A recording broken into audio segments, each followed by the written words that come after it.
Magandang buhay mga katiyats, merong padala sa atin na video ng isang stone map na meron talagang code. Eto, makikita natin. Merong mga dots na butas, merong number, at merong arrow. At sa tingin ko ay multiple treasures na nakabaon dito na nagkalat. Kasi ayon dito sa stone map, ayan, makikita natin napakaraming item. Merong 1, 2, 3, 4, 5. 5 item na nagkalat ang pagkabaon. Ang ating kailangan dito ay magandang klaseng scanner at detector sa lugar na ito. At kapag na-scan ang lugar na ito, wow, jackpot na yan. Pero ang ating unang gawin ay analysis muna. At bago tayo magpatuloy, siyempre shout out sa lahat ng nanonood ngayon at sa mga bago pa lamang sa channel, huwag kalimutan mag-subscribe para palagi kayong updated. Shout out sa ating mga katiyats dyan sa abroad at sa buong parte ng Pilipinas, Luzon, Visayas, Mindanao. Okay mga katiyats, ito yung stone map, ang pinakabuo na disenyo niya. Okay, merong mga item na 1, 2, 3, 4,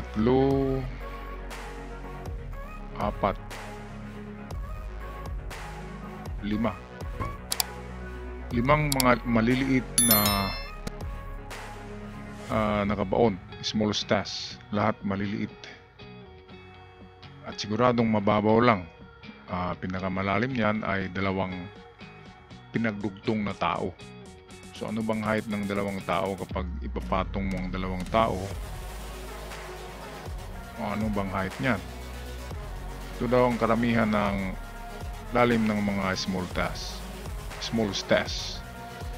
Okay, so average height 5'7", 5 feet and 7 inches. So dalawa ay 10, nasa 14 feet ang lalim ng pagbaon. Ito daw yung karamihan ng ibinaon na maliliit na item. 2 tao na pagdugtungin yan ang lalim. Okay, so nasa 14 feet. Okay, so ilang metros ba yan? So ang 12 ay divided by 3, 4. So 14, nasa 5 meters ito. 5 meters estimate ang lalim ng mga ito. Itong mga nagkalat dyan. So ito na ngayon. Dito makikita din 5. Mayroong nilagay na 5. At 5 ito lahat. 1, 2, 3, 4, 5. Itong dito, arrowway siya.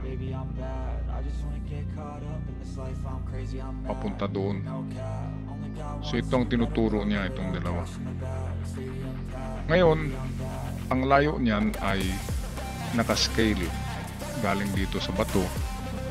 Ito ang pinakasentro ng bato, ito. So yan, ang gawin dyan ay expand, palakihin yan. So palakihin natin yan. Ayan. So ang scale karamihan na ginagamit ay 1 inch is to 1 meter. Okay, kaya tingnan natin kung atin ito ma-decipher konti. Parang ano lang, scratching the surface of the puzzle. So ito yung unang gawin natin. Una natin ay ito. Dahil merong arrow, so yan ang direksyon. So ito yung ating hahanapin, 2. So ngayon ang gawin ay sukatin ito by inch. Okay, galing dito sa ito. Ito yung pinakasentro niya. susukatin by inch papunta sa itong dalawang hukay. So bali ito yung sintro ng bato, dito tayo sumintro. So ito by inch, sabihin natin by inch, pagbasihan natin tong paa dito. So dalawang paa yan, so 24. Ito footmark na ito eh, kaya hindi ko to sinama sa sa mga item kasi parang 8 at parang footmark siya. At kung i-align natin yan ay doon pa rin yan, no?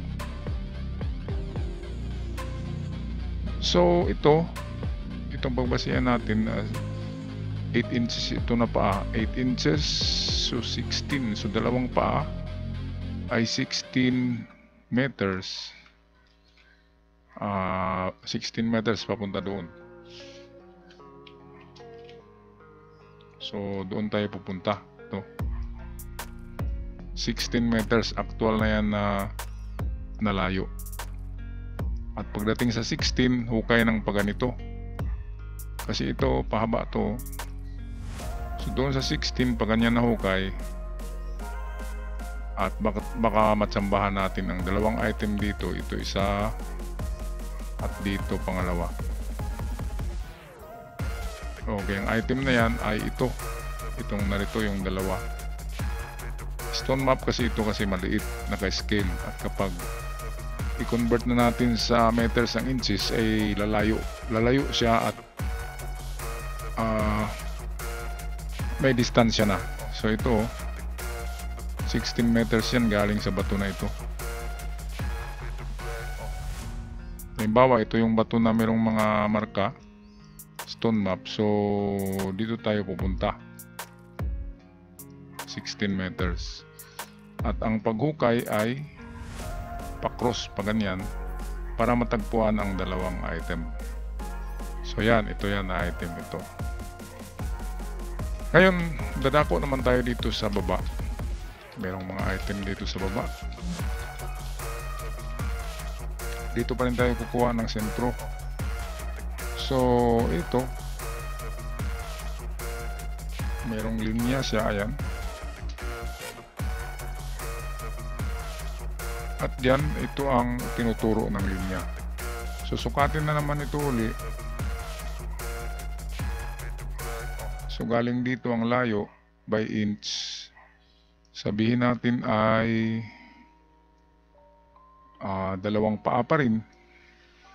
So dalawang paa, kung 7 inches lang ang paa niya ay 14.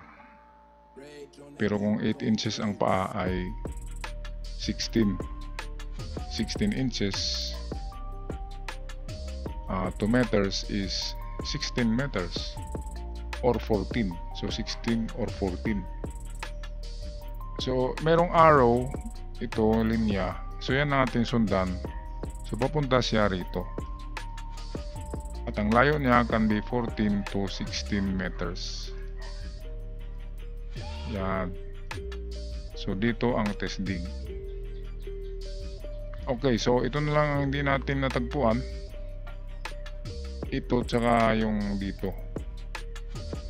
So ito ang sentro. So kung ito ang sentro, ay dito lang yan sa baba ng bato. Yan, kung yan ang sentro. Okay, so ito na item is sa baba ng bato, or pwedeng merong guhit ito dito eh. Baka ito yung kanyang given na direksyon. So kung wala sa baba ng bato na ito, kasi malapad na bato yan, ay punta kayo rito. 5 meters sabi niya, 5 or 5 yards. At hukay kayo. Ito ang sinasabi niya, ito na item. Sabi niya 5 meters, 5 bakbang, 5 yards. At ito yan, ito. Diyan na direksyon. Ngayon ito na lang ang kulang. Ito na lang. So saan ba yan? Okay, sukatin na naman natin to dito. So malapit lang siya, nasa 4 meters lang. 4 inch lang siya, so 4 meters. Kung itong sentro ay pag ganun siya. Okay, so kung ito ang ating sentro, itong 5, idiretso natin yan dito, and then ito, susukatin natin 4 meters. Saan ba yan kinuha? Galing sa 4 inch. So ito, test dig tayo dito. Ayan, napaka komplikado na stone map ito. Kasi kung magkamali tayo ng sentro na kukunin, halimbawa hindi ito ang sentro, ay mali na tayo. Di ba? Pero yan kasi ang pinakasentro. Kahit sa stone map, tingnan natin siya ang sentro. Okay, so meron tayong kulayan natin ng blue. Okay, meron tayong ito 14 to 16 meters distance. Ito naman 4 meters lang distansya na galing sa bato na ito na may stone map. Dito 5 meters galing sa bato na may stone map. At dito ay 15 or 16 meters papunta doon. Ayan, so medyo maguluhan kayo dyan. Sundan nyo lang talaga ang mga arrow at ang mga arrowhead na nandyan na nakatatak. Okay, so halimbawa, ulitin natin.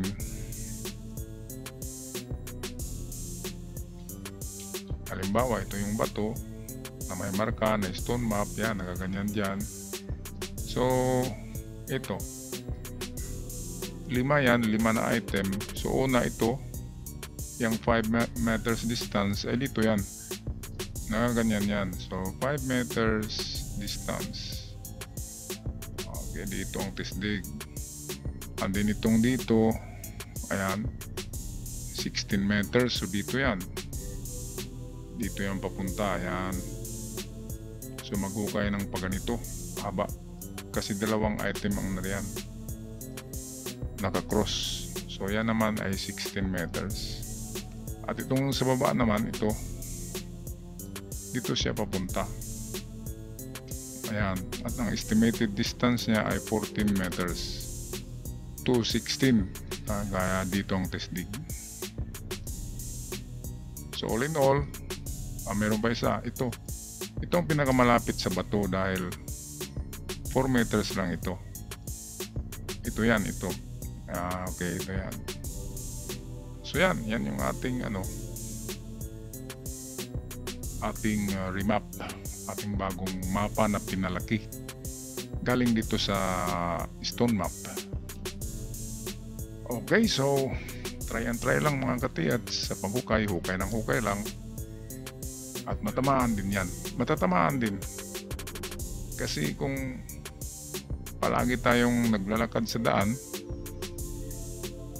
ay hindi aabutan ng isang taon ay matitinik, matutusok ang ating paa ng kung ano-ano. Ganon din sa treasure. Kung hukay ng hukay lang tayo, one day ay may matamaan tayo. Alright, so ako'y magpaalam na. Maraming salamat. God bless us all mga katiyats.